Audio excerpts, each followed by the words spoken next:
Hello and welcome to episode 15 of the Keyboard Chronicles, a podcast for keyboard players of the gigging variety. I'm your host David Holloway and it's great as always to be here with you. My guest this episode is Bonnie McIntosh, and a big thanks to listener and previous guest Eric for the great suggestion of having Bonnie on the show. For more than a decade, Bonnie has been playing some of the biggest venues and TV shows with some great acts that you'll hear mentioned during the interview. Much more important, though, than who she plays for is Bonnie's approach to her playing and the interesting journey she had to get where she did today. If you've ever had drumsticks or other implements thrown at you on stage by your colleagues, as you'll hear, you are not alone. Enjoy.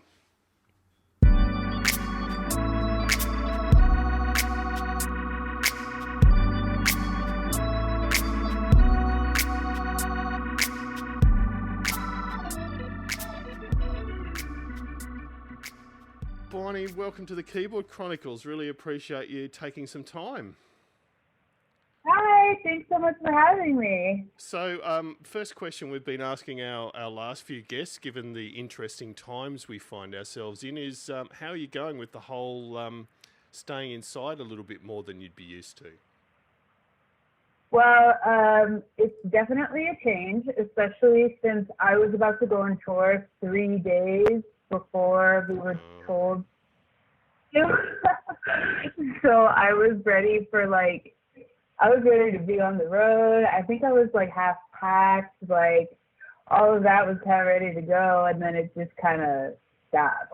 So it definitely threw me for a loop, but I mean, it's been a couple months now, so kind of adjusting, but dealing with all the same uncertainty that everyone in our industry is dealing with right now. Yeah, exactly. And so how are you keeping busy musically? Are you just keeping your chops up, or?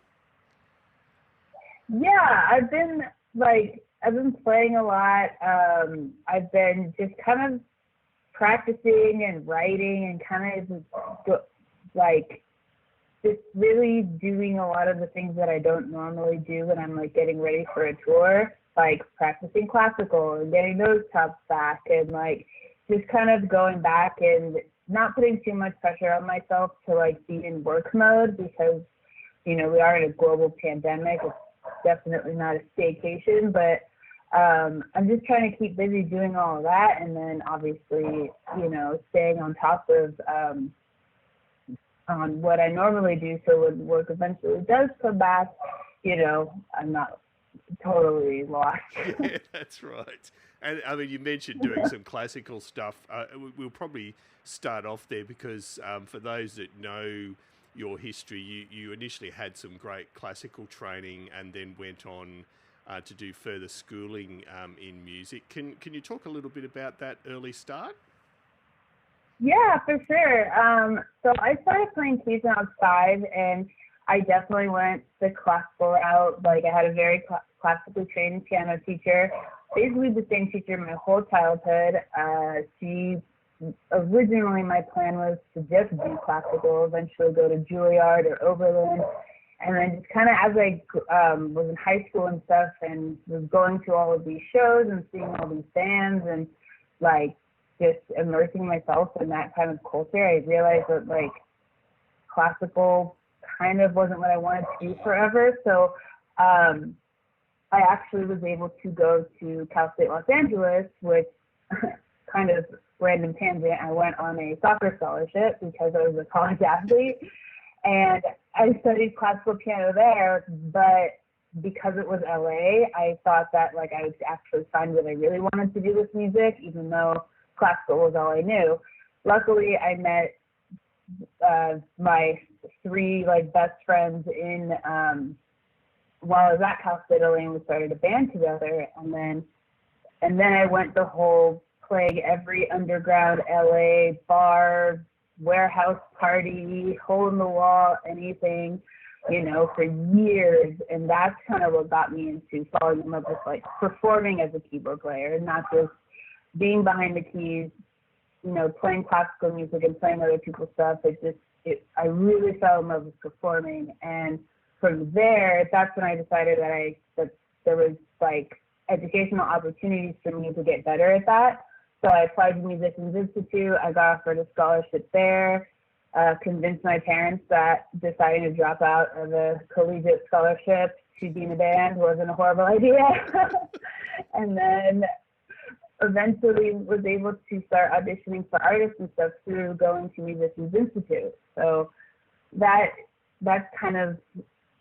the route that like I went, and was lucky enough to have those opportunities coming from a classical background, because I don't know, most people that kind of start out that way either stay there or end up quitting. Yeah, that's right.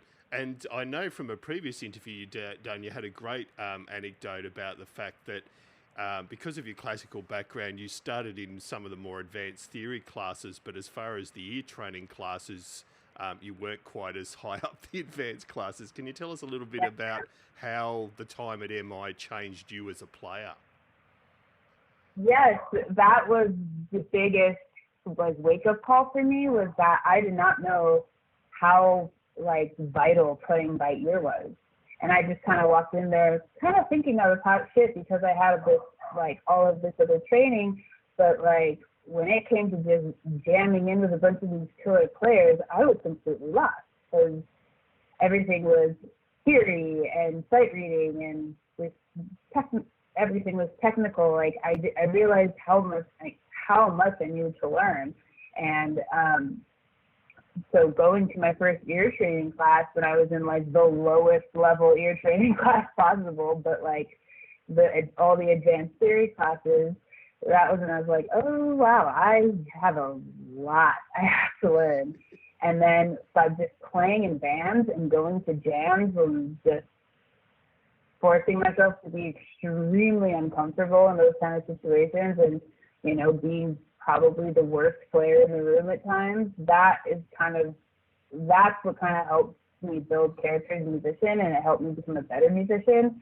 And then although my ear training isn't perfect pitch or anything like that by any means, I can still hang because I put myself through the ringer and getting better at it that way.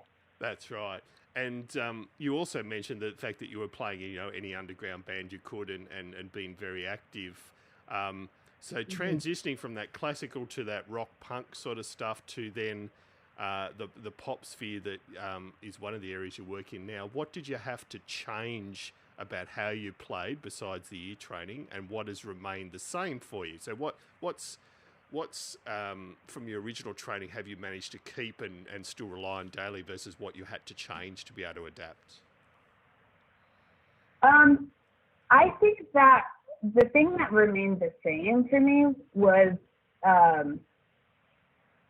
being able to the physical act of playing fast and being able to be technical, but being able to do it without looking at my hands. And by not looking at my hands, I mean jumping around the stage, playing solos underneath the keyboard, interacting with people, where the point where I almost never actually look at my keyboard. That was definitely the biggest change, playing wise. But the actual act of playing, that was the actual change performing wise, but the actual act of playing wasn't really that different, because it was I always had everything memorized. I never used charts. I never used cheat sheets like that. So I was always forced myself just to have everything always by memory all the time. And that was something that I also did as a classical pianist. So I was always really good at memorizing pieces, and then just being able to add this attitude and this personality, and kind of and reinvent myself as a performer and not just a player. That was different, and that was really, really fun and really exciting. And I realized how much more there is to being a musician, and that I was no longer just a pianist anymore. I was also an artist. And even though I wasn't fronting anything, I still was able to feel like an artist in that way, because I was able to add so much more to myself as a performer than just being the one that plays piano good. Yeah, I do want to talk about the performance in a little while as well, but you raise a great point about memorizing. So You said that even with your classical work, you would memorise as much as you obviously could, and you still do. Do you use any prompting or prompt sheets at all? I understand if you're halfway through a big tour, you're probably not needing that. But I know I'm paranoid as a player that I'm about to start a new song and forget what key it's in. Or do you use any prompts at all? On stage, no, but in like the beginning of the rehearsal process, absolutely. Yeah, like yeah. I in the pop world, they don't give us any cheat anything. I mean, in most worlds, they don't do that anymore. So you have to learn everything by ear, but I like to learn it by ear by charting it out. Yeah. And then usually once I chart it out, I never have to look at it. And so by the time, I'm on stage, everything is memorized. All my samples are memorized, all my, like, where everything is. And, as a pop keyboard player, it's obviously very different than just a piano player because you have all the sounds and the sound design aspect of the show that is completely different. But all of that, I make sure that it's just muscle memory. And even still, like, there's times I get on stage where I forget everything, like, for the first 5 seconds before I hear the count off in my ears.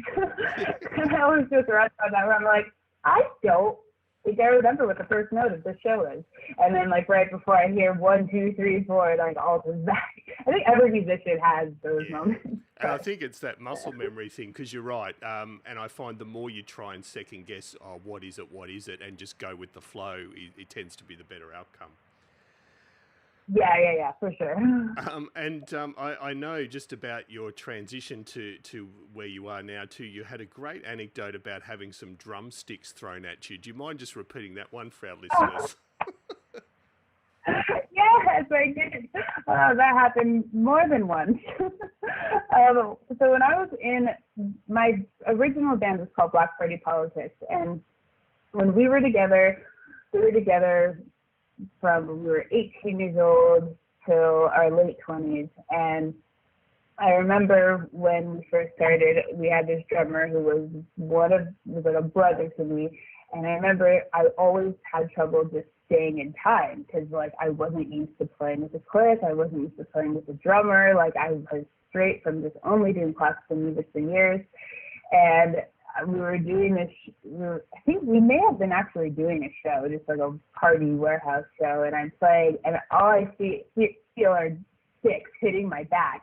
Like, this guy was just chucking sticks that were the proper beat because I was rushing.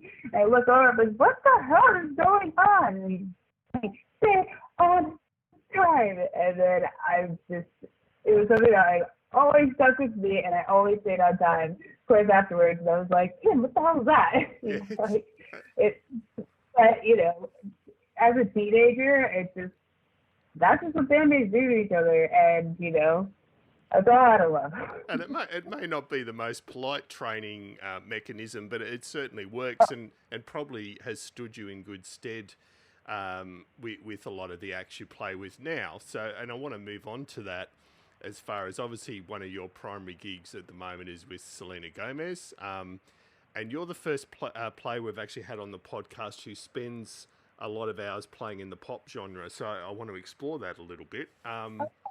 So the first question I had probably is a typical show for you playing and technology-wise. And what I mean by that is just how you approach things on show day, and we'll talk about your rig a little bit later on, but just how do you approach a show day, and what are the requirements of you? So show days, I feel like, in terms of the entire pop world, it's actually the easiest day for us, because with such a massive pop tour, we have such a large crew that does all of our teching and, like, even sound checking. There was times on the show where, like, we weren't even sound checking our instruments anymore. There was, like, a crew that would actually do that for us, and I always had my in-ears in just to, like, double check everything was all cool. But, like, we had, like, it was such a massive camp of people that the musicians actually kind of didn't have to deal with a lot of the things that, as being a person in an original band, like that I'm totally used to, checking every single sound, checking everything, making sure everything is working, all my keyboard sounds are switching, everything's plugged into the right, my sustain pedals are in the right place. It's just, those were things that, like, I was so paranoid about for, like, the first month on that tour, because I wasn't used to, like, having that kind of stuff taken care of. It's very, like, just mental. It's all about putting yourself in that mental state, because, you know, once you're on that stage and it's like an arena of 20,000 people instead of like a club of a couple hundred people, it's just completely different. And if one little thing goes wrong, like, I have a couple of horror stories if you want to get to Yeah, we definitely do a train wreck section, so I look forward to hearing those. Oh, I got a great one for you. Great one. But, like, you know, if one little thing goes wrong, like, you have a talkback mic where you can actually ask people to help you fix it while you're on the stage, and that happens all the time. That happened a lot on that tour, where there's just, like, you know, things are exploding that the crowd has no idea about, but we're all on each other's talkback mics, working as a team, putting it together while the show is still going on. And while there's dancers and confetti and glitter cannons, and like, there's just so much happening in front of you that you have to, like, tune it out and, like, be like, okay, wait, I'm the keyboard player. I don't need to worry about this confetti cannon that's exploding in front of my face right now. Yes, and that's actually, you raise another really good point there, and this is more for our older listeners. We have a range, but for those that haven't been to a big pop show, and so I'm, you know, talking Selena Gomez, Katy Perry, Lady Gaga, Pink, and I know I went to my first one about 8-10 years ago. It was Katy Perry, and was just blown away by the level of staging and performance rigor, and it was just an absolutely amazing experience. So that is something that, to some extent, older musicians may not have had to have dealt with to that extent. Yeah, and I mean, and it is definitely different. It's just, there's so much going on in front of you, and I mean, it is an incredible production, and it takes just a massive village to put these things together. And, you know, and these people are designing these shows just from the visual aspect and balancing the visual creative aspect of the show with the music for the show are like two completely separate worlds. Absolutely. And, like, yeah, that's something that I think a lot of people in, like, other, like, generations before weren't really dealing with that. It was just like one show. Now there's, like, two completely separate aspects of the show that have to come together, and hopefully those two things are working together well. And that's what makes these pop shows so insane. And I mean, I wanted to talk a bit about stereotypes, because pop shows do have some stereotypes around them, and some people would argue, well, the visuals are just there to replace the fact that maybe the music as a general rule isn't as complex, but that certainly wasn't what I found, obviously, and that is a stereotype. But what are some of the stereotypes you've found as a player in the pop genre that you hear all the time that aren't necessarily true? Oh, we hear that a lot. There was actually, I remember, like, I'm endorsed by Roland, and I remember one time they posted a clip of the Selena show, of a video of me playing, and almost all the comments were like, and I'm wearing like a fishnet bodysuit with, like, a leotard. It's a pop.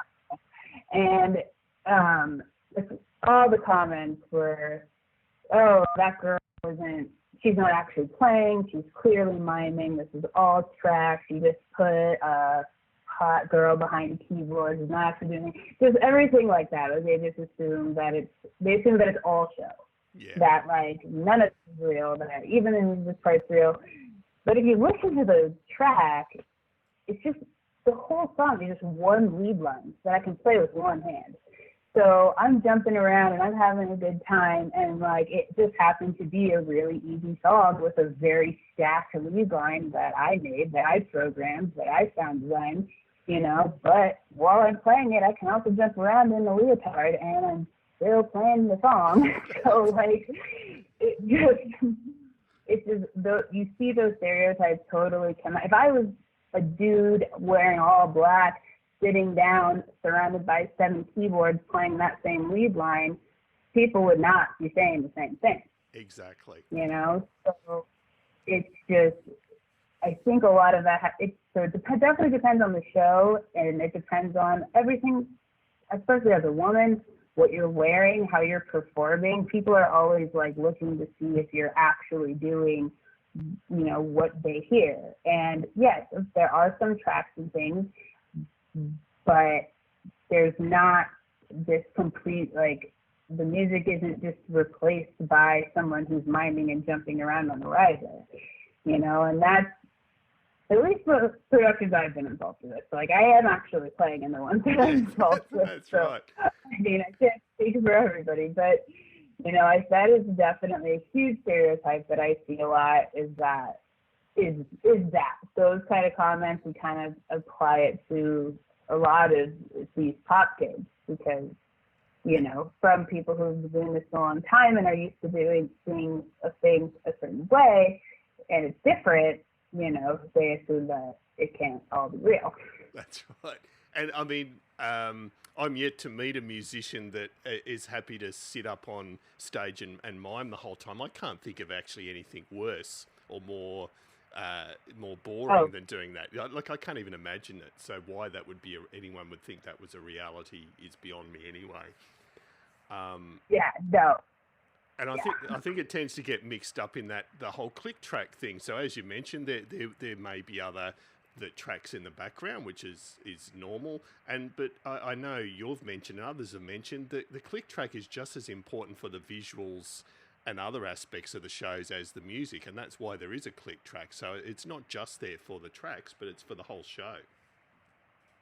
Oh, absolutely. And like, just to, like, if you don't mind talking about that for a second, because the tour that I'm, like, currently on before coronavirus came around, was an artist, Melanie Martinez, and playing for her, this was kind of a different situation with the click track and the sessions, because a lot of the sounds that I was playing was made in the Ableton session. So I'm triggering sounds that were created in the Ableton session, which is the same place where our click track comes from. That's when that click track is also the same thing that cues the video light, the video wall, and it also includes the lighting, and everything is connected to the same session. So it's those computers have a lot of power. Yeah. You know, that's why there's actually 2 of them, they have redundant rigs, so if one goes down, the second computer picks it back up, because it is so vital that those things are all connected, because, you know, so they all happen at the right time. That's right. And I know I've seen quotes from you before that you very much prefer to have everything directly accessible from your rig rather than rely on something like Mainstage or a computer to switch things. So let's talk a little bit about your go-to rig, whether it's Melanie or Selena or whatever. You mentioned you're a Roland artist. What are the keyboards you rely on for most of your work? So my favorite board that I have is the JP80, the Jupiter 80. It's unfortunately discontinued, but it's still in my rig right now. That is one of my favorite keyboards. For Selena, I use that one also, and with Melanie, I use the FA series. I have an FA08 for my weighted piano stuff, and an FA06 for just like simply, just because of the way that it feels. And I also have an accent keytar that I use for the Selena show, and then I also have an AX-Edge, which is like the newer version of that. I haven't been able to use that in the show yet, but if someone lets me use a keytar, I'm going off and grabbing that thing because it's amazing. And then very recently, I haven't added it to my rig yet officially, but I just got the new Roland Phantom. So I was So that's something that I'll be adding into my rig as well. And since most of those boards, all those boards are workstation keyboards, for the Selena show, all of my programming came directly from the boards themselves. So all the sounds were sounds that I made within the boards. I just matched them as close as I could, and that's where I did everything. So I controlled everything from the workstation. In the Melanie shows, her songs have a lot more samples in them, and it is a lot more heavy. So there's some sounds where it's pretty impossible unless I'm getting it directly from the producers to recreate. So we just got them directly from the producers, chopped them up in Ableton, and then I controlled everything from my keyboard. So a lot of the songs, even stuff that sounds like track, I'm either triggering a pad or I've assigned it to certain keys, and I've just split my keyboard 8 times or however many times I have for each of those steps. So 2 pop shows, like, pretty different as to how they're programmed, but since I know exactly what interview you're talking about, and since I started doing the Melanie thing, I had to let go of my fear of relying on computers for my sound, because I was like, okay, this is something I actually have to do to make this work. So gotta chill on the ego and just go for it. Yeah, that's right. And you're right, that is a very different approach, particularly with triggering and needing to knowing your cues. So you're quite right. And probably related to that, what are some of the biggest lessons you've learned as a keyboard player on stage over the years? Don't be afraid of technology.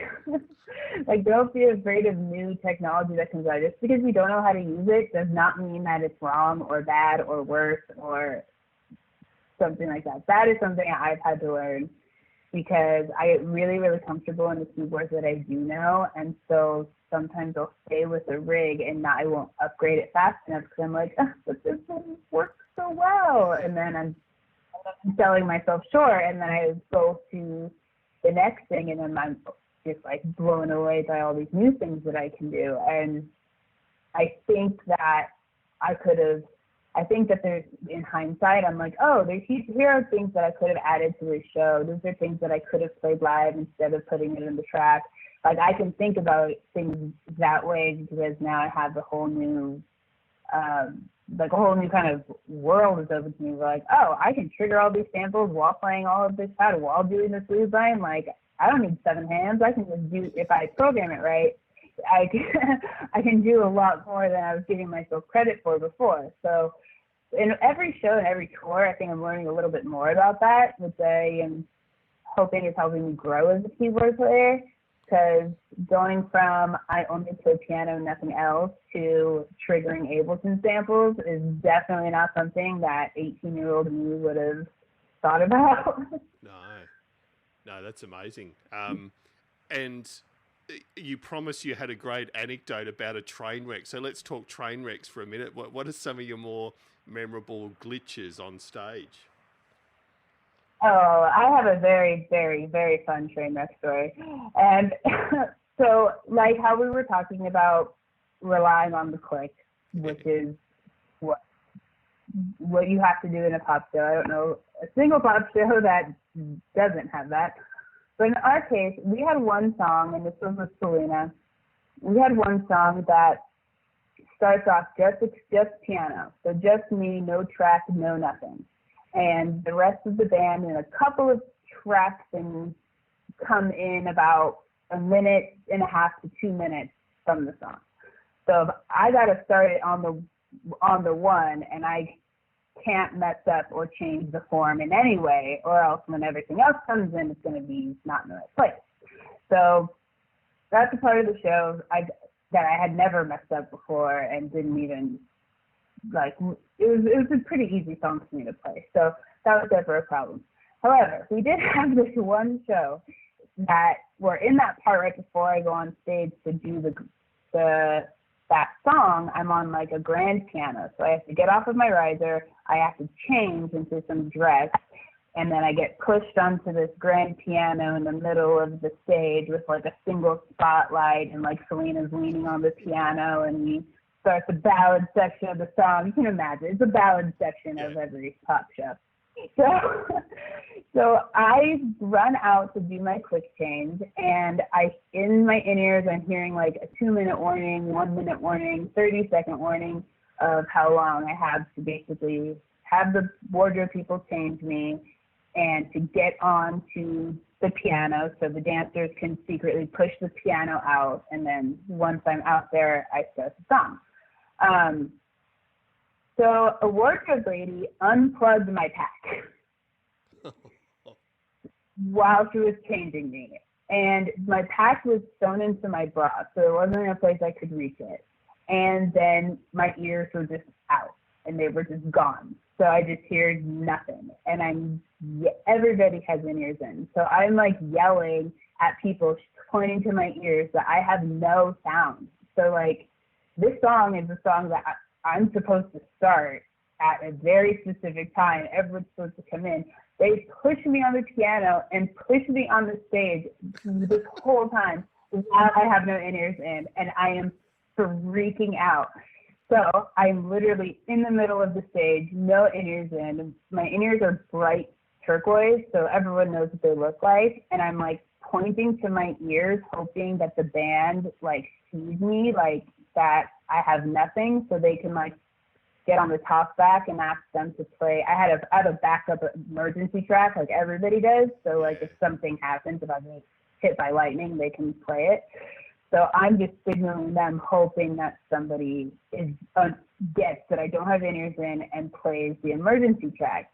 So Selena is introducing the song, and I still have nothing, and she's getting finished with her introduction, looking at me like ready to start the song, and I can't because I don't have any in-ears in, and I'm motioning for her to keep talking, and she's talking, and it's getting awkward, and she's looking at me, and I still don't know what to do, and it took about a whole minute, but then I heard my emergency track playing, and then that was the time where I just had to sit there and like let it play.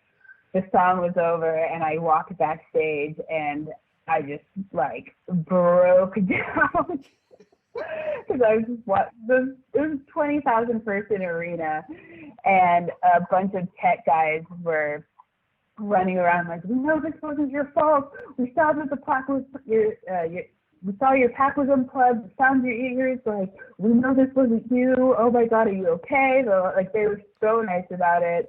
And I still had to play like 30, 45 more minutes of the show. So I had to just like suck it up and get back up on the riser and just continue the show, which I did. And then afterwards, I just started crying in a corner for like 5 minutes. I was like, that was the most embarrassing thing ever. But it's definitely nothing has been worse than that. So it was a pretty good experience that I was able to like overcome that, and now I'm like, okay, it's gonna take a lot more to really mess me up. That's right. And just with, I mean, because the show is so performance oriented, I mean, they're playing your emergency track. You're nearly having to pretend to play along, aren't you? Otherwise, you're feeling like a bit of an idiot sitting there not playing. Oh, totally. And in that particular situation, that's when I was like, at that point, I was like, I don't even care. I just want to get through this moment so I can get off the stage. Like, because like we have those there for reasons like this, and like, and it is like, that was the only time I've ever had to actually use that and like really shake an entire song. But it's there for reasons like that, you know, or else it's just going to get real awkward, and Selena Gomez is going to be talking for 20 minutes wondering why no one's playing her song. So. No, that is, I think that's definitely one of the better train wrecks I've heard.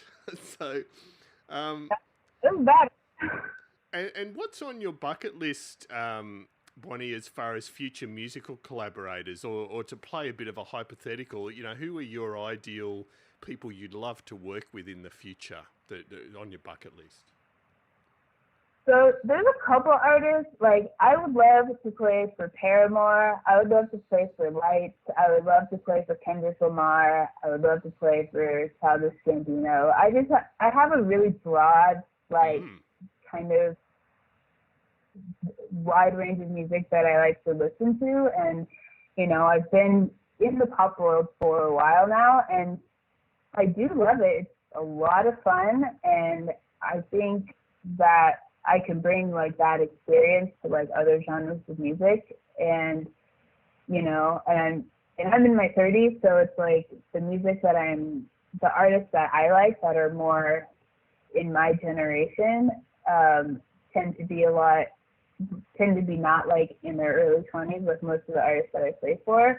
So I think it would be kind of cool to like grow as a keyboard player and play for maybe some artists that have been around a little bit longer, but I don't know, I'm kind of open to anything, because I've said that before, and then I started playing for Melanie, and I love playing for her, you know, and most of those people are 10 years younger than me, so it really does depend on the gig. That's right. And I mean, are you a songwriter yourself? As far as do you tend to like to work up some of your own songs? Yeah, when I was in my original band, I co-wrote everything on the records that we put out. And lately, actually during the quarantine, I've been getting back into writing, because I kind of stopped when my touring career took off. I just was focused on that. And then now with this downtime, I'm kind of starting to get back into writing again, just to kind of experiment and see what I can do with that. So I don't have any like projects that I'm releasing or anything like that. It's just something that I'm getting back into, but I really love collaborating and working with other people. So who knows? Sometimes I'll write something and then hit up some of the artists and be like, what do you think about that? Yeah. Absolutely. No, that's great. Look forward to hearing more of it. And what? So I'm going to ask a nearly impossible question to answer, and that's what's coming up for you in the coming year. I assume there's some rescheduled tours and stuff like that. Yeah, we're still waiting on to hear the exact plan of tour rescheduling. Everything is kind of like up in the air right now. So once I find out, I will definitely make it known. But as of right now, I think everyone that has all these tours planned is still kind of waiting on what the future of those are. So I haven't gotten the postponed dates yet. So we'll kind of have to see what ends up happening with that. So I don't know. Our situations, we're kind of in limbo still. Yeah. And what was the tour that you were about to go out on when the virus hit? A Melanie Martinez K through 12 tour. Yeah. We had been going on since September, so we've been doing it for a while. Yeah. And the final, most difficult question of all, Bonnie, Desert Island Discs. So 5 albums you couldn't possibly live without. Ooh. First, Rage Against the Machine, Battle of Los Angeles. Nice. Let's see. Probably Dresden, self-titled album from like 2004. Yeah. Kendrick Lamar, Good Kid, M.A.A.D City. Daft Punk, Alive, 2007. Yeah. How many? 1, 2, 3, 4, 5. Oh. Probably System of a Down, Toxicity. Nice. You're destined to go back to rock, Bonnie. You're destined to go back. Yeah. I still listen to it all the time. Like, I can't, like, Rage is my pump up. Even if I'm doing a spinach on the top tour, I still listen to Rage before I go on stage. Yeah, that's great. And Daft Punk, honourable mention there too, and I'm assuming you're as excited as I am that they've got something in the works, I believe. I think it's, another film soundtrack? Oh my God, I love everything they do. I saw them live in 2007 when they recorded the Alive album, and it like changed my life. I love those guys. Yes, no, absolutely amazing. Bonnie, thank you so much for taking the time.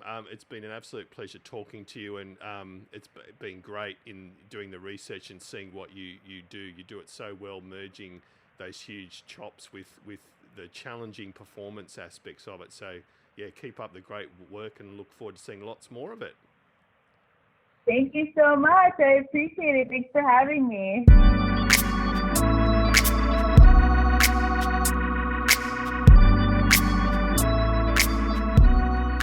A big thanks to Bonnie for taking part, and apologies for the sound quality at times during the interview. It's part of the joys of recording sometimes when there's 12,000 kilometres between you and the person you're interviewing. The Keyboard Chronicles will be back again in a fortnight or so, but just a reminder that you can keep in touch via a few means. Our website is www.keyboardchronicles.com. We're on Facebook at facebook.com/keyboardchronicles, or on Twitter at thekeyboardchr1. If you like good old-fashioned email, then we always love hearing from you at editor@keyboardchronicles.com. Most importantly, a big thank you to you for listening, and we hope to see you back here next episode.